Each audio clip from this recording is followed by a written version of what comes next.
Dulunya saya Muslim, saya mengenal Yesus tahun 95, papi saya haji, kakek saya ustadz. Dan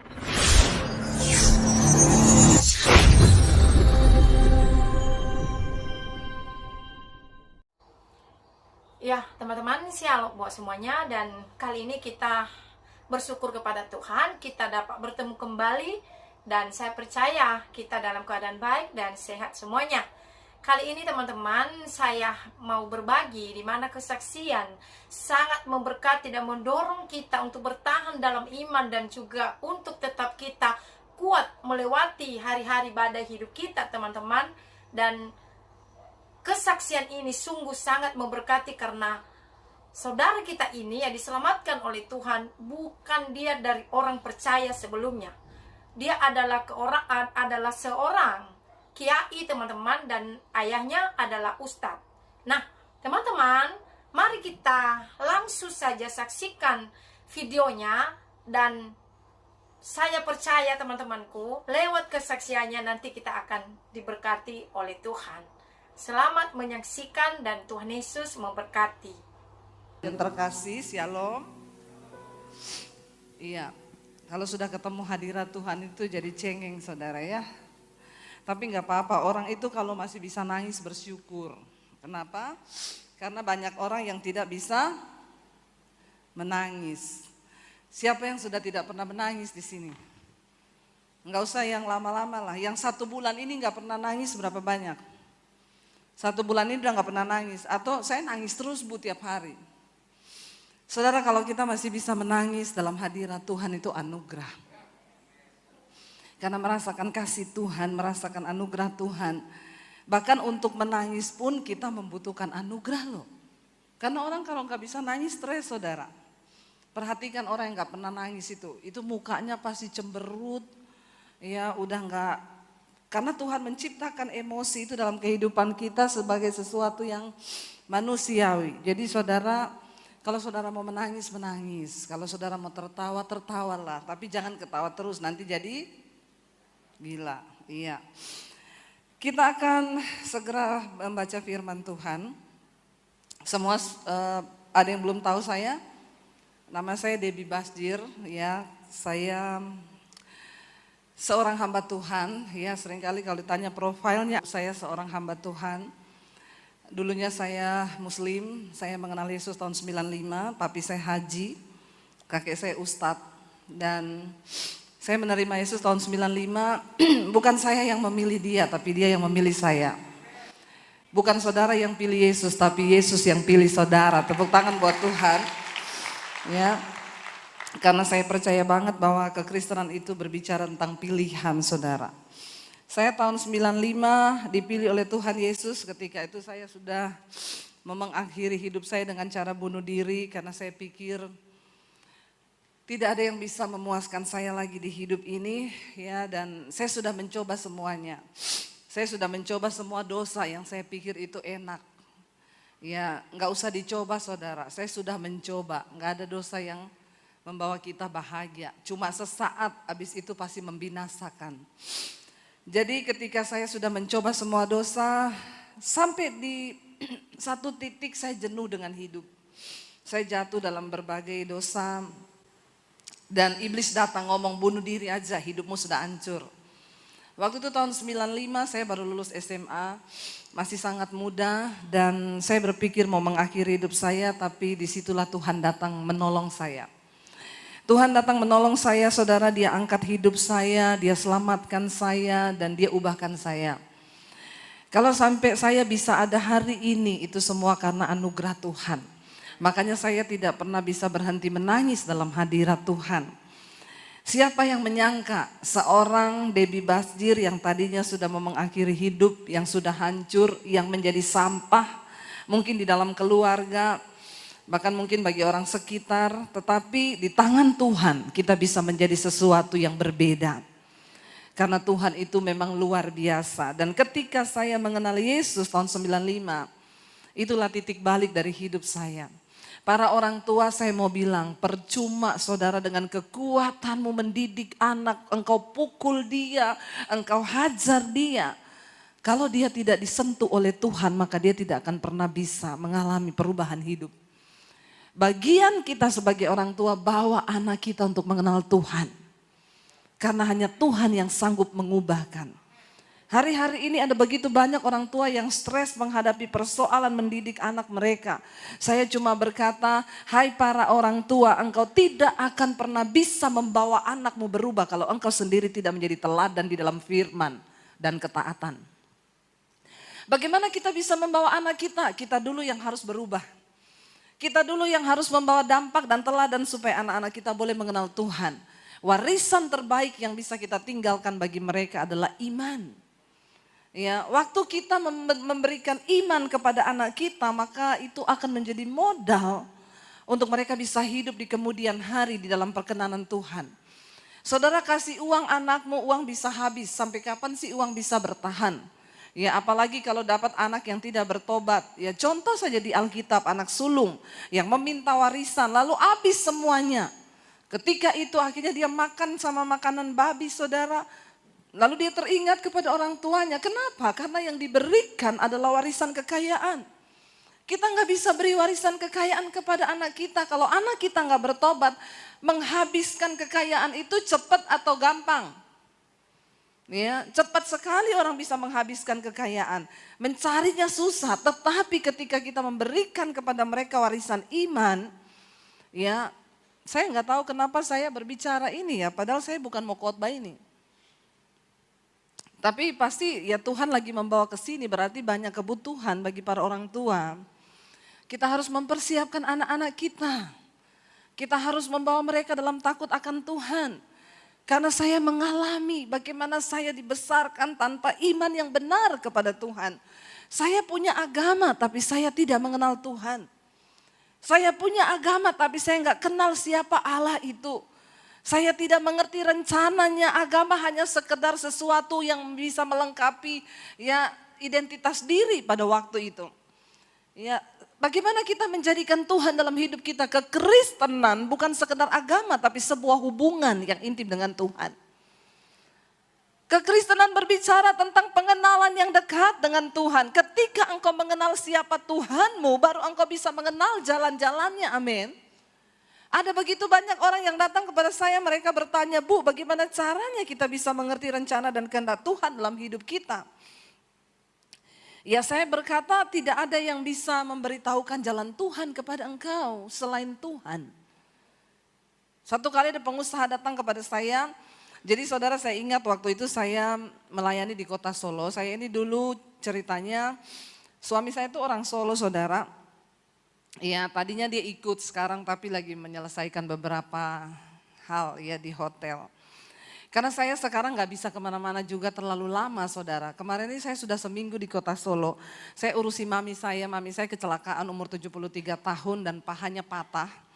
Ya, lalu ketika patah itu harus dioperasi, dibawa dari Sulawesi ke Solo, saudara. Karena di Solo itu ada mertua, ada kakak ipar saya, jadi lebih gampang di sana dan ada dokter tulang yang bagus. Dan kemarin sudah selesai dioperasi, sudah pemulihan, kemarin dia pulang ke Sulawesi. Jadi saya mengatur, jadi agak lama di Solo, ya akhirnya saya ke sini karena kalau balik ke Jakarta lagi nanggung gitu ya. Jadi kita sekarang kalau pergi ke lama-lama itu nggak bisa, karena saya tuh di channel YouTube saya, siapa yang sudah subscribe channel YouTube saya? Tolong angkat tangan. Haleluya ya, Debbie Basir TV yang belum tolong like, share dan komen. Dan jangan lupa subscribe. Ya, jadi saudara saya itu sekarang nggak bisa pergi lama-lama. Di channel saya sendiri satu hari 2 kali. Saudara yang sudah mengikuti aktif, itu setiap hari tayang mesbah doa. Mesbah doa itu 1 jam tayang, 1 hari yang nonton sampai 50.000. Nanti mesbah syukur pagi, itu juga sama tiap jam 5. Belum khotbah-khotbah saya yang lain, belum pelayanan saya yang lain. Sekarang semua gereja masih banyak yang online, mereka minta rekaman video. Jadi saya itu setiap hari harus syuting minimal 3-4 kali, saudara. Nah kalau saya tinggal lama-lama, ya memang jemaat mesbah doa saya itu, puji Tuhan channel saya tuh mau bersaksi kepada saudara. Sebelum pandemi itu, Tuhan itu mendorong saya untuk, saya terus dapat suara Tuhan. Ya, ambil alih media untuk pemberitaan Injilku, kata Tuhan. Tapi saya tuh bingung. Jadi saya bilang ke suami saya tuh dapat suara Tuhan tuh kita harus ke media. Ke media. Maksudnya Tuhan tuh apa ya? Belum kebayang YouTube waktu itu 2 tahun yang lalu. Terus suami saya bilang gini, kalau itu media berarti itu TV loh. Ya sudah, saya tanya-tanya sama teman-teman di Jakarta yang kerja di stasiun TV. Saya bilang kalau saya mau ambil jam siaran tuh gimana caranya? Gini dulu Bu, Ibu harus bikin video dulu minimal 10 episode. Nanti setelah itu tapi harus sesuai standar TV kami. Jadi sebaiknya Ibu syuting di studio kami.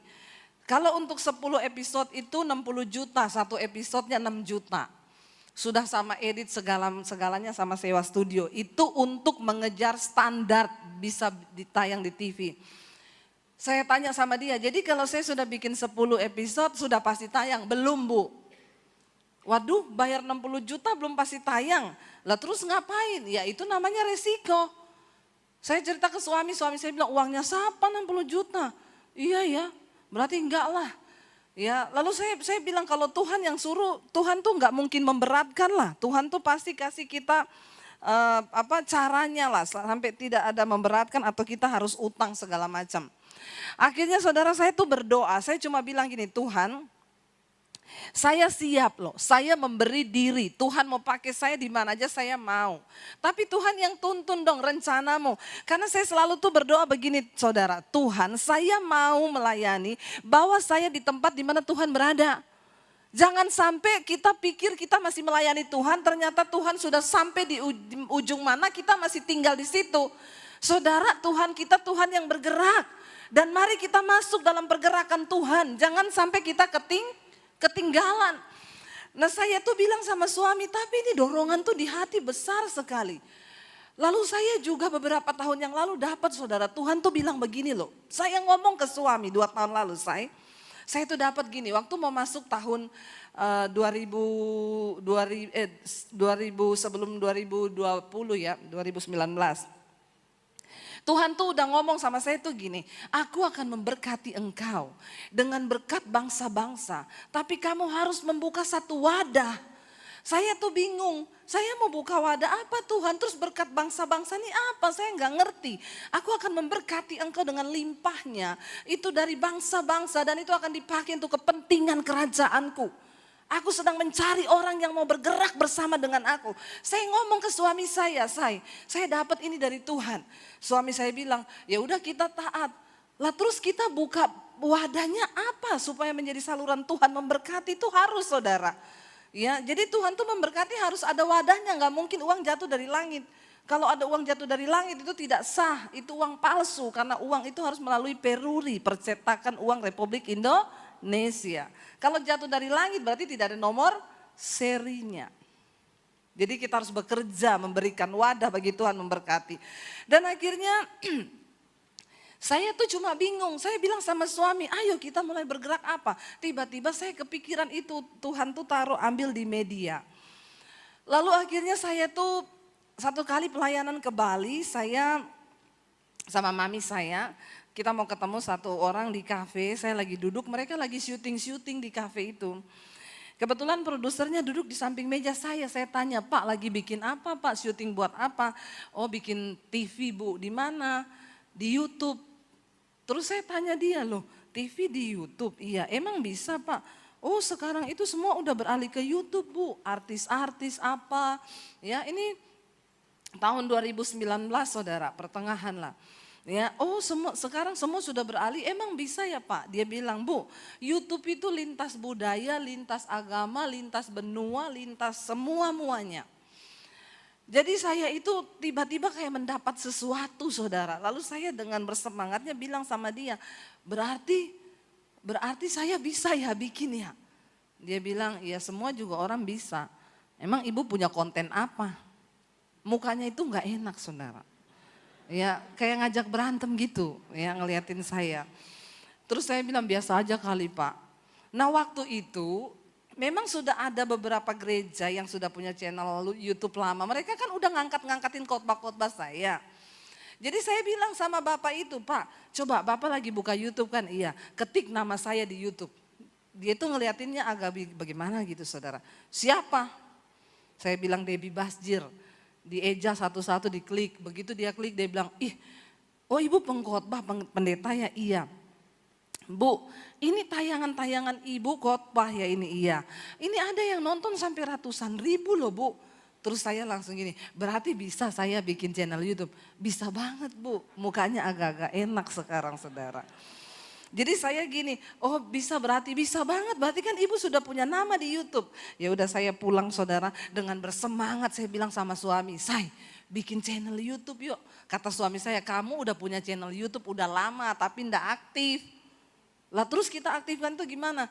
Lalu dia bilang gini, apalagi ini ya ini itu harus ada kamera, harus ada studio, harus ada lighting. Enggak, kata produser itu yang di Bali saya bilang. Dia tanya saya, kamu ibu pakai HP apa?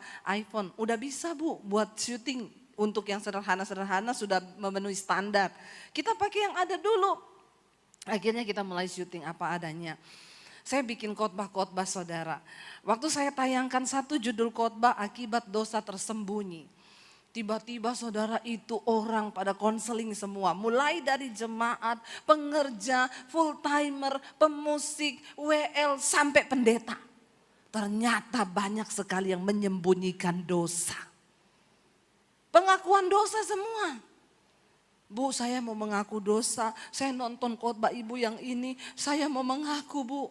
Loh saudara, keberhasilan seorang pengkhotbah itu bukan waktu dia ditonton ratusan ribu. Tapi ketika kita menyampaikan firman dan firman itu diurapi oleh Roh Kudus, lalu orang yang mendengarnya bertobat. Itu baru kita bisa bilang yes, benar enggak? Ya, Petrus dulu sekali, tepuk tangan buat Tuhan Yesus. Petrus dulu sekali berkhotbah 3.000 loh yang datang bertobat menyerahkan hidup kepada Tuhan. Zaman sekarang pendeta khotbah 3.000 kali untung satu yang tobat. Saya tidak tahu siapa yang salah sekarang ini. Mungkin jemaatnya yang sudah terlalu kepala batu atau memang khotbahnya yang sudah tidak ada pengurapan Roh Kudus karena dicampur-campur dengan hal-hal duniawi. Ya, firman sekarang dimasuk-masukin hal-hal yang enak biar telinganya jemaat senang dengar. Maaf ya saudara, saya modelnya khotbah begini ya. Saya terlalu kasar enggak? Enggak ya, sikat aja ya. Ini kan di Surabaya ya, jadi roto-roto halus ya. Bukan orang Sulawesi nih ya.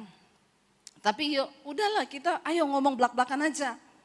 Ya, saudara enggak senang sama saya enggak usah undang lagi enggak apa-apa. Ya kalau senang ya puji Tuhan, haleluya 12 kali. Karena firman yang keras itu buat orang yang dewasa. Kalau yang lembek-lembek itu bubur bagi yang masih anak-anak. Lucu juga kalau kita lihat orang udah tua masih makan bubur. Ya, udah tua masih dimong kayak anak kecil. Kalau anak kecil memang lucu bertingkah seperti anak kecil. Tapi kalau udah tua bertingkah sama anak kecil, jengkelin gak? Banget. Jadi saudara saya khotbah itu akibat dosa tersembunyi. Wah orang ngaku dosa. Ya mulai dari jemaat, pengerja, full timer. Ya ada yang ngaku Bu saya full timer Bu, saya selingkuh sama multimedia. Kami sudah melakukan hubungan Bu. Ngeri loh, ngeri. Ini orang-orang yang berada di atas mimbar. Tapi mereka masih bisa bermain-main dengan menghina kekudusan Tuhan. Ya. Firman Tuhan bilang kalau garam itu sudah menjadi tawar, untuk apa lagi selain dibuang dan diinjak orang. Saudara kita sudah ada di hari-hari yang terakhir. Kita bersyukur dengan adanya pandemi ini. Saya bersyukur loh pandemi ini. Makanya jangan ditolak-tolak. Ya Bu, kapan pandemi selesai? Tanya sama Tuhan dong Bu. Saya bilang, Tuhan Yesus bilang gak usah kepo. Itu bukan urusanmu. Saudara ingat ketika Yesus mau naik terangkat ke sorga. Semua orang yang berkumpul di situ bersama murid-muridnya mereka tanya apa? Pertanyaan terakhir sebelum Yesus naik ke sorga. Tuhan, kapan engkau akan pulihkan kerajaan Israel? Itu yang mereka tanya. Kapan engkau akan memulihkan kerajaan Israel? Ternyata memang Israel sudah dari dulu memang bermasalah terus. Kita nggak usah ikut campur, mau bela A, bela B, bela C. Bagian kita berdoa, amin. Nggak usah bawa-bawa bendera. Lalu Yesus jawabnya kepada mereka apa? Yesus bilang, nggak usah kepo. Itu bukan urusanmu. Itu urusan Bapa. Ya, itu urusan yang ditetapkan Bapa menurut kuasanya, bukan urusanmu. Bagianmu adalah apa? Minta Roh Kudus penuhi kamu supaya kamu jadi saksi. Di mana? Di Yerusalem dulu. Ya, baru sampai ke Yudea, Samaria dan sampai ke ujung bumi. Saudara, enggak usah kepo tanya Tuhan kapan pandemi. Banyak orang yang WA ke saya, Bu, pandemi kapan selesai? Saya bilang, coba cari di Google. Ya, kalau saya sih enggak tahu, Google mungkin tahu. Itu urusan Tuhan, bukan urusanmu. Bukan urusan kita. Karena saya percaya semua yang Tuhan izinkan terjadi itu pasti ada maksud Tuhan. Amin, saudara. Yes, amin. Kita bersyukur dengan pandemi ini ada begitu banyak pertobatan yang terjadi. Rumah tangga yang dipulihkan. Kenapa? Kematian berada begitu dekat dengan hidup kita. Sekarang itu bicara mati, enggak usah ngomong yang lebih tua loh. Ya, saya punya teman mamanya kena corona 83 tahun. Anaknya 50 tahun kena corona. Menurut saudara yang mati yang mana? 83 atau 50? 83 kan? Udah pasti yang 83 mati duluan. Saudara tahu yang 83 gak kenapa-kenapa, yang 50 tahun mati. Memang dengan corona ini menghantam begitu banyak kepintaran manusia. Ya, bumi ini perlu saudara, kita bersyukur loh. Kita bersyukur, kenapa? Karena Tuhan bilang kan, Yesus berkata itu begini saudara, di dalam Matius pasal 24, ya tanda tentang tanda zaman. Coba kita buka bersama, Matius 24, Yesus bilang begini, apa tanda-tanda akhir zaman itu? Ayat yang ke-37, sebab sebagaimana halnya pada zaman Nuh, demikian pula lah halnya kelak pada kedatangan anak manusia. Sebab sebagaimana mereka pada zaman sebelum air bah itu makan dan minum, kawin dan mengawinkan sampai kepada hari Nuh masuk ke dalam batra. Dan mereka tidak tahu akan sesuatu sebelum air bah itu datang dan melenyapkan mereka semua. Demikian pula lah halnya kelak pada kedatangan anak manusia. Kita bersyukur kan ada corona ini, kenapa? Setidaknya kita masih ingat dan kita masih bertobat. Tuhan terima kasih. Ternyata mati itu begitu dekat. Tuhan masih mengasihi loh saudara, dibanding ketika air bah. Ayat ini berkata ketika air bah itu terjadi, mereka itu makan, minum, kawin mengawinkan, mereka tidak tahu akan sesuatu. Semua orang lagi gak tahu bahwa malapetaka yang besar itu sedang datang menuju kepada hidup mereka. Seringkali manusia itu kebablasan, makanya Tuhan itu seringkali harus kasih peringatan. Kita bersyukur dengan adanya corona ini kita semua akhirnya berbalik dan bertobat. Saudara, channel YouTube saya sebelum corona itu 50 ribuan subscriber. Ya, 50 ribuan subscriber. Tiba-tiba ketika corona itu, ya saya itulah Tuhan itu ajaib. 2 bulan sebelum corona itu di rumah saya masih ada sedikit lahan kosong. Saya panggil tukang saya bilang sama suami saya, udah waktunya kita bikin studio lah. Supaya kita bisa syuting sendiri di rumah. Dulu cari-cari tempat, pinjam studio kanan kiri. 2 bulan sebelum corona itu kami bangun studio saudara. Tidak besar, cuma ukurannya 3 kali 4. Begitu studio itu selesai, orang waktu sudah finishing aja tukang saya kan dari Solo. Bu, sudah mau lockdown loh ini Bu, saya kayaknya gak bisa pulang Solo, ini udah virus loh Bu. Enggak, belumlah, selesaiin dulu. Pas selesai studionya, itu pas dia pulang, pas besoknya itu lockdown gak bisa kemana-mana. Jadi saudara, waktu pandemi itu terjadi, kita puji Tuhan sudah punya studio. Saya gak bayangkan tuh kalau kita belum enggak bergerak bersama dengan Tuhan. Saya nggak tahu tuh apa yang akan terjadi. Kita nggak pernah bayangkan kan, satu saat gereja tidak boleh beribadah. Hampir setahun saudara. Tiba-tiba kita mulai syuting dan mesbah doa itu saudara, itu bukan konten yang kita cari-cari. Itu bukan konten yang kita buat-buat. Jadi ceritanya ketika masa pandemi itu subscriber saya tuh tiba-tiba bertambah. Satu hari nambah 1.000. Jadi sebelum pandemi 50.000, sekarang 360.000 sekian. Yaitu Tuhan. Karena di YouTube itu dibilang kalau dalam waktu seminggu itu tambah 1.000 itu berarti ada hackernya. Punya saya sehari 1.000 berarti malaikat yang jadi hackernya. Dan saya nggak pernah iklan, nggak pernah apa saudara.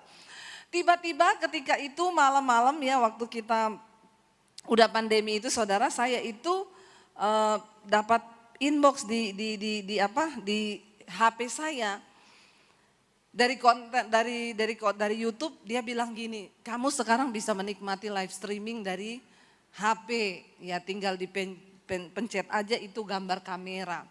Nah waktu itu saya baru selesai syuting sama suami, saya tuh iseng, saya pencet itu gambar kamera. Tiba-tiba udah live streaming saudara. Tiba-tiba saya tuh lihat orang-orang, shalom Bu Debbie, shalom Bu, kita mau ngapain Bu? Lah itu waktu bulan Maret tahun lalu kan itu foto mayat-mayat itu tiap tayangannya di TV, mayat semua tuh dibuang-buang di Eropa. Jadi orang tuh ketakutan setengah mati. Jadi waktu saya live streaming itu udah saya pencet, saya liatin begini orang semua shalom Bu Debbie Bu, berdoa Bu, berdoa Bu. Suami saya dari jauh gini, itu live streaming, matiin. Karena suami saya lihat dari HP-nya dia, kamu tuh live streaming. Dia bilang matiin, saya bilang enggak usah. Karena saudara tiba-tiba yang sudah masuk itu saya lihat sudah hampir 5.000. Mereka gini, Bu kita doa dong Bu. Lah karena kebetulan suami saya masih duduk di dekat keyboard, saya langsung bilang main, nyanyi. Ya benar-benar itu saudara. Lalu akhirnya suami saya mainkan lagu, saya mulai penyembahan. Orang-orang mulai kasih gambar nangis semua, nangis. Ya tiba-tiba kita mulai doa. Selesai malam itu mereka gini, Bu besok lagi ya. Jadi besok lagi kita gitu lagi. Naik jadi 6.000, 7.000. Ya sekarang saudara setiap kali mesbah doa 50.000, 60.000 yang lihat mesbah doa itu. Kalau kita sediakan gedung, kita butuh gedung segede apa? Saya melihat penuaian jiwa-jiwa bukan hanya dari orang Kristen. Ada begitu banyak yang WA ke saya, Bu saya bukan orang Kristen. Ada yang ngomong, Bu saya dari garis keras. Saya nonton khotbah Ibu, saya mau bertobat. Saudara ada yang baru pulang dari sana tiba-tiba minta dibaptis. Akhirnya minta dituntun untuk bisa menerima Yesus sebagai Tuhan dan Juru Selamat. Tuhan ajaib, saya melihat bagaimana penuaian jiwa. Bukan hanya dari orang Kristen yang cuma KTP, Ibu saya sudah puluhan tahun jadi Kristen. Tapi sejak dengerin khotbah Ibu, saya baru mengerti kebenaran yang benar. Sekarang hidup saya berubah. Saya tidak lagi marah-marah. Dulu kami ribut terus suami istri. Tapi sejak nonton khotbah Ibu, saya sekarang mulai berubah. Ya, ada juga suami istri yang bersaksi. Suaminya bercerita sama saya. Dulu Bu yang pertama nonton khotbah Ibu tuh istri saya. Saya tuh paling jengkel. Kalau dia udah putar khotbah Ibu, ya itu bukan kalau khotbah teriak-teriak. Saya sering marah. Ngapain sih dengerin khotbah kencang-kencang begitu? Matiin, kecilin atau di kamar sana. Tapi karena istrinya itu memang sengaja. Jadi suaminya cerita sama saya. Satu kali Bu, saya lihat istri saya ini kalau nonton khotbahnya Ibu Debbie itu nanti ketawa kepingkel-pingkel, abis itu nangis. Jadi saya tuh aneh lihat istri kamu ini habis ketawa nangis, kenapa ya?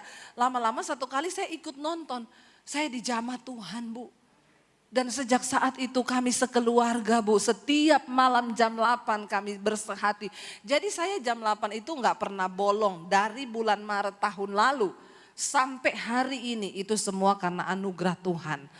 Tidak pernah bolong satu malam pun. Saya melihat orang-orang yang lapar dan haus akan Tuhan. Mereka yang rindu berjumpa dengan anugerah Tuhan. Ada orang yang sudah mau bercerai. Ibu, kami dulu sudah mau bercerai rumah tangga. Sebelum pandemi ini saya kerja, suami saya pengusaha. Kami dua-duanya cari duit, Bu. Setiap keluar rumah dari pagi sampai malam gak pulang. Anak-anak sudah hidup sendiri-sendiri. Rumah tangga kami kalau ketemu cuma berantem. Ketika pandemi, Bu, kami ketakutan dan gak tahu mau gimana. Gereja tutup. Waktu putar channel YouTube ketemu doa mesbah doa ibu. Dan sejak hari itu kami sekeluarga dipulihkan Tuhan. Sekarang setiap malam kami sekeluarga ikut mesbah doa. Wow, saudara. Jadi pandemi ini ada yang positifnya. Dan kita percaya yuk Tuhan itu yang turut bekerja. Tuhan yang melakukan segala sesuatu. Saya pengen saudara, mari kita buka tadi ayat yang tadi kita lanjutkan. Matius 24 ayat 37 saudara. Ya, apa yang Yesus katakan, apa yang firman Tuhan katakan. Yesus bilang, ya, jadi sebagaimana pada zaman Nuh ya, ini akan terjadi. Di sana dikatakan, ya, Tuhan berkata, pada waktu itu kalau ada dua, ya, saya pengen kita baca tadi ayat 37 dulu. Sebab sebagaimana, jadi kita belajar saudara. Tuhan itu setidaknya tidak memberikan kita begitu saja mau kiamat, ada tanda. Sebab sebagaimana halnya pada zaman Nuh, demikian pula halnya kelak kedatangan anak manusia. Kita sedang mempersiapkan diri menyambut kedatangan Tuhan. Ayat yang berikutnya di sana dikatakan apa? Sebab sebagaimana mereka pada zaman sebelum air bah itu makan dan minum, kawin dan mengawinkan sampai kepada hari Nuh masuk ke dalam bahtera. Lalu ayat yang berikutnya, dan mereka tidak tahu akan sesuatu. Apakah kita hari-hari ini menjadi orang Kristen yang juga tidak tahu akan sesuatu? Mari kita bangun dari tidur kita, mari kita berjaga-jaga, semua yang terjadi ini seizin Tuhan. Saya pengen kita lihat kalau Tuhan memberikan kita bocoran seperti zaman Nuh. Coba kita buka Kejadian pasal yang ke-6 ayat 9 sampai ayat yang ke-13. Karena Tuhan sudah memberikan bocoran seperti zaman Nuh, kita balik yuk lihat di Alkitab. Kejadian pasal 6 ayat 9 sampai ayat yang ke-13, firman Tuhan berkata begini. Inilah riwayat Nuh, ya. Nuh adalah apa saudara? Seorang yang benar dan tidak bercela di antara orang-orang sesamanya, dan Nuh hidup bergaul dengan Allah. Mari kita kembali, kalau Yesus menyinggung tentang Nuh, kita kembali, yuk kita belajar dari Nuh. Pada waktu terjadi itu, ya Alkitab berkata, kita lihat ayat yang berikutnya, ayat 14. Nuh memperanakkan 3 orang anak laki-laki, yaitu Sem, Ham, dan Yafet. Adapun bumi itu telah rusak di hadapan Allah dan penuh dengan kekerasan. Saya mau tanya, lebih rusak mana bumi zaman Nuh sama bumi zaman sekarang? Nah, pinter semuanya tahu. Ya, ternyata semua kita tahu lebih rusak bumi zaman sekarang. Apa yang merusak bumi? Yang pertama, bumi itu rusak karena dosa. Dosa zaman sekarang semakin bertambah-tambah, bahkan orang itu tidak lagi merasa dosa ketika dia melakukan dosa, itu yang bahaya. Belum lagi yang namanya sekarang, ini panas sekali ya saudara.